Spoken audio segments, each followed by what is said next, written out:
1 Coríntios, capítulo 5, havia um sujeito que ele estava abusando da esposa do pai dele, o qual era proibido por lei. O povo de Corinto, ela vivia sob a influência dos costumes de Roma, da Grécia. E o que acontecia? Aquela sociedade, irmão, era uma sociedade promíscua. Então, quando o apóstolo Paulo estava pregando para o povo gentílico, ele estava enfrentando um povo que a imoralidade era normal. Eles cometiam todo tipo de imoralidade, o qual, para o conceito bíblico, é imoral, a imoralidade é pecado. Para eles não era. Agora, abusar da esposa do pai, isso nem mesmo eles faziam. E o apóstolo Paulo ele ficou completamente admirado porque a igreja ela estava tolerando isso. É muito semelhante a hoje, a coisas que estão acontecendo dentro da igreja, nos ministérios das igrejas, no meio do povo, que está deixando até o ímpio de boca aberta com aquele povo que deveria ser exemplo, né? Lá em 2 Coríntios, no capítulo 2, do versículo 1 ao 10, essa criatura aqui, ele depois é recebido pela igreja. Então, a segunda carta de Coríntios, o apóstolo Paulo, ele fala que ele deveria ser recebido porque ele se arrependeu. Então, o que acontece na vida cristã? A gente tem visto muito isso. Há muitas pessoas que estão dentro da igreja e elas vivem uma vida de pecado. E essa pessoa, ela chega a extrapolar nessa vida de pecado. E há momentos, irmão, que nem oração, nem intercessão mais. Devemos entregar essa pessoa para que Deus cuide dela. Então o que Deus faz? Deus entrega a ela um sentimento perverso. Isso está lá em Romanos, né? Podemos ver em Romanos que Deus entrega a pessoa a um sentimento perverso. Para quê? Ele vai experimentar, porque o salário do pecado é a morte. Então a expressão seja entregue a Satanás, seja entregue ao pecado e as consequências do pecado. Você quer servir a Satanás, quer servir seus apetites, então você seja entregue. Por quê? Porque se você for ovelha, você vai se converter. Você vai ter um encontro com o Senhor, nem que seja na cama, no leito. Em Romanos, no capítulo 2, versículo 4, diz assim, ou desprezas tu as riquezas da sua benignidade, paciência e longanimidade, ignorando que a benignidade de Deus te leva ao arrependimento. Olha o que diz aqui, Eclesiastes capítulo 8, versículo 11. Visto como se não executa logo o juízo sobre a má obra, por isso o coração dos filhos dos homens está inteiramente disposto para praticar o mal. Então há pessoas que não entendem, elas estão no pecado, elas vivem uma vida de erro e acham que Deus está concordando com ela. E ela não está discernindo que Deus está dando tempo para ela se arrepender. Porque nós temos a palavra de Deus como a nossa bússola. A palavra do Senhor é a nossa bússola, é a nossa regra de fé e prática.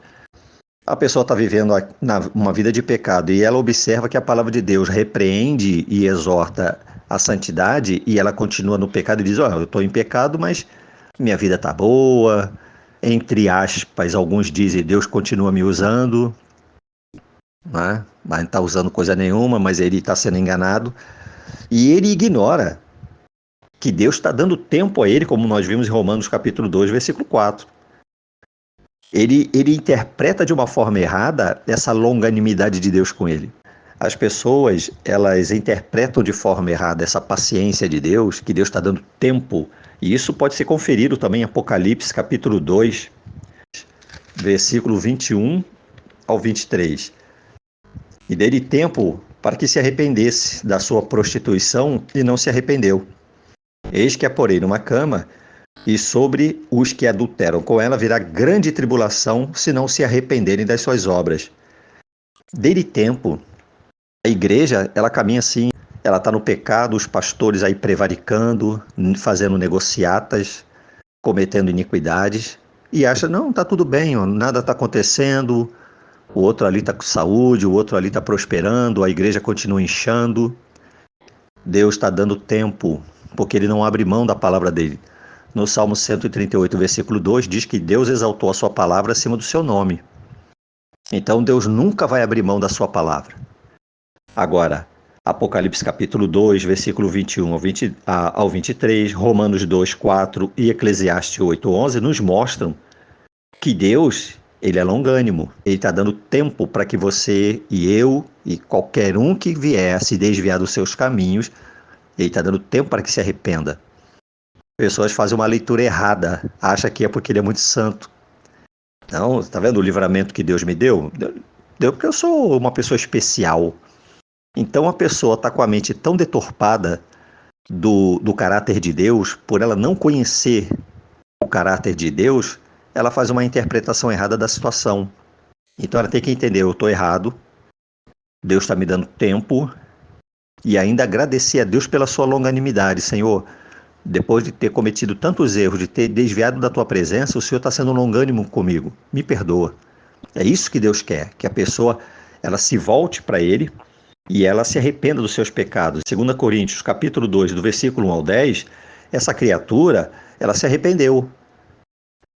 E Paulo diz que eles deveriam aceitá-lo de volta por causa do arrependimento. Por que deveria ser aceito? Houve arrependimento. E a igreja hoje, ela está tolerando pessoas com pecados terríveis, inclusive pessoas de ministério. E o pecado, Deus não tolera o pecado. Temos outro exemplo em Mateus capítulo 18, do versículo 15 ao 17. Disciplina. Nós podemos ver também em Tito, capítulo 3, versículo 10 e 11. Em Tiago, capítulo 5, versículo 20. Saiba que aquele que fizer converter do erro do seu caminho um pecador, salvará da morte uma alma e cobrirá uma multidão de pecados. Então é essa a intenção de Deus, que a pessoa se converta e não permaneça no pecado. 1 Coríntios capítulo 5, isso é pecado que aconteceu dentro da igreja e estava sendo tolerado. E tantos pecados são cometidos dentro da igreja e são tolerados. Porque existe o quê? Um corporativismo.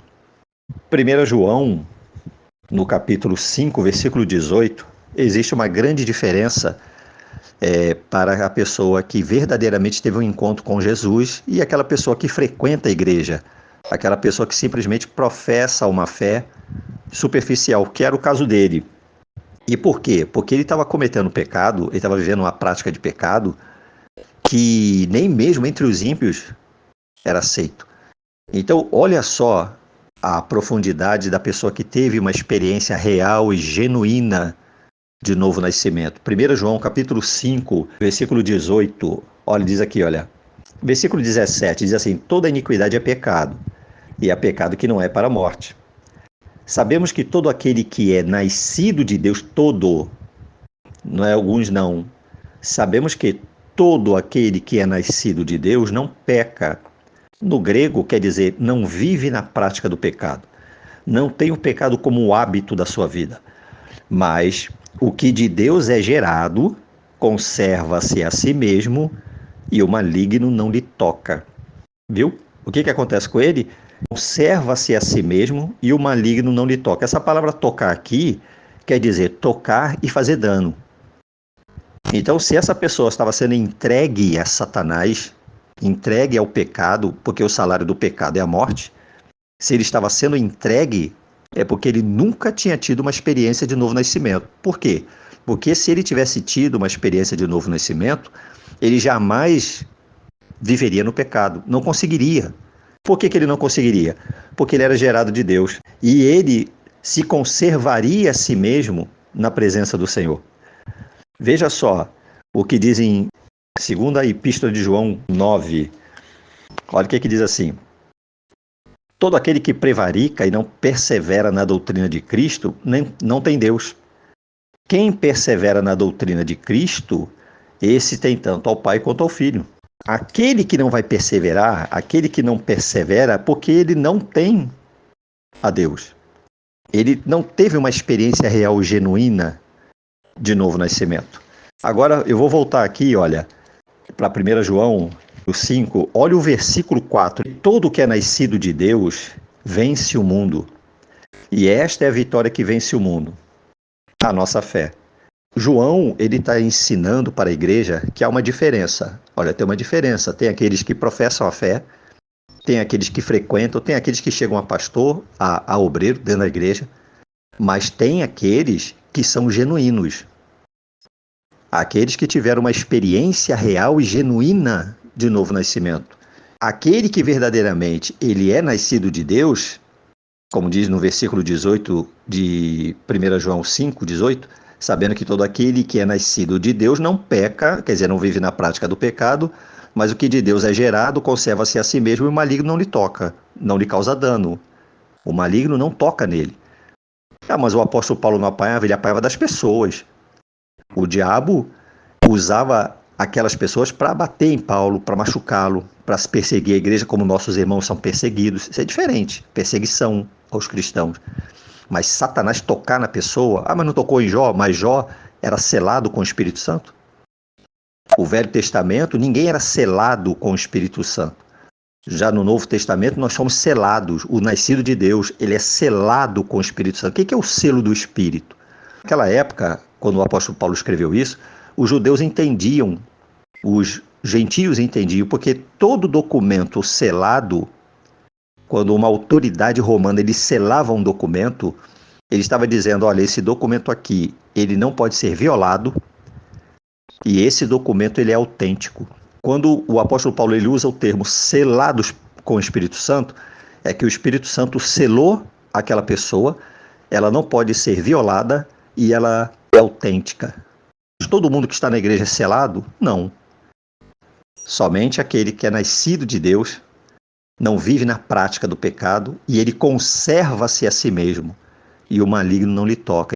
Uma vez nós estávamos dando um estudo bíblico na casa de uns irmãos e se levantou lá um jovem profeta dizendo que então quer dizer que eu vou perder a minha mocidade. Eu vou perder minha mocidade. Aí eu falei para ele tinha na época 15 anos. Ele falou, quer dizer que eu vou perder minha mocidade? Eu falei para ele, desde quando segui a Cristo a perder mocidade?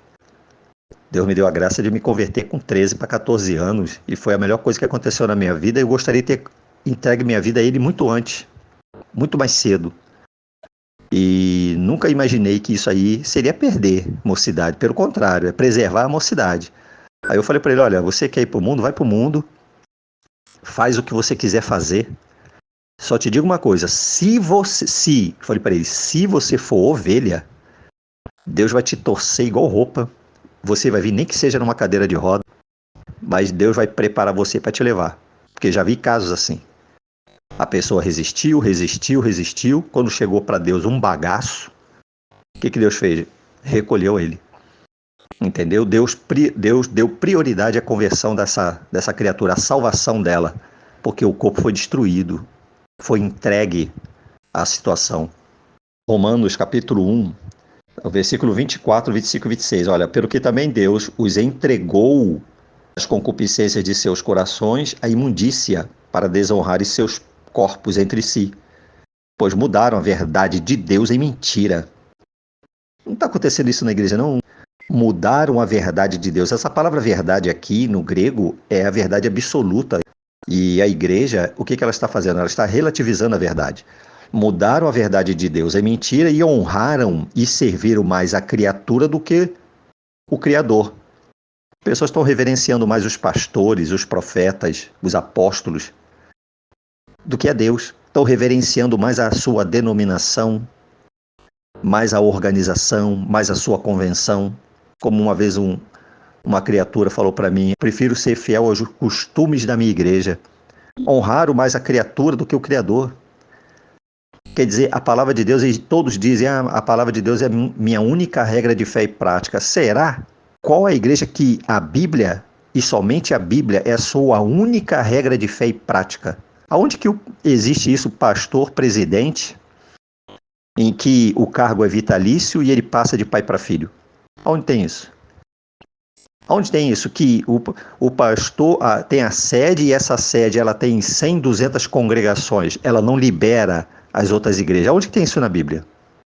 Os caras montam um império religioso e eles ficam lá em cima. Você pode ver que no púlpito da igreja, a cadeira do pastor presidente é maior do que a dos outros. Jesus ensinou isso? Jesus ensinou isso? Pelo contrário, ele lavou o pé dos discípulos. Mas a cadeira do pastor presidente é maior. Isso é norma da igreja. Então diz aqui, olha, honrar mais a criatura do que o Criador, que é bendito eternamente. Amém. E a igreja caminhando como as epístolas, né? Vamos dizer assim, as cartas às 7 igrejas da Ásia. É só dar uma estudada lá e vai ver. A repreensão não era para o mundo, era para a igreja. Como teve um pastor que disse assim, olha, tem muito crente endemoniado. Da onde ele tirou isso? Primeiro que a palavra crente quer dizer o fiel. Um fiel endemoniado, isso não existe. Ah, pode ter membro de igreja endemoniado. Pode ter aquele que diz eu sou crente de boca, um religioso endemoniado, sim. Pastor endemoniado, sim. Agora, um nascido de Deus, nenhum exemplo nós temos na Bíblia. No Novo Testamento, não existe uma referência, irmão, de um nascido de Deus endemoniado. Isso é impossível, porque ele foi selado pelo Espírito. Então, o que nos falta hoje é pregar arrependimento de pecado, pregar novo nascimento. Sem isso, a igreja ela vai caminhando de mal a pior e nos últimos dias, né, como diz a palavra de Deus, com o aumento da iniquidade, a coisa vai estar se extrapolando, como a gente está vendo hoje aí, né?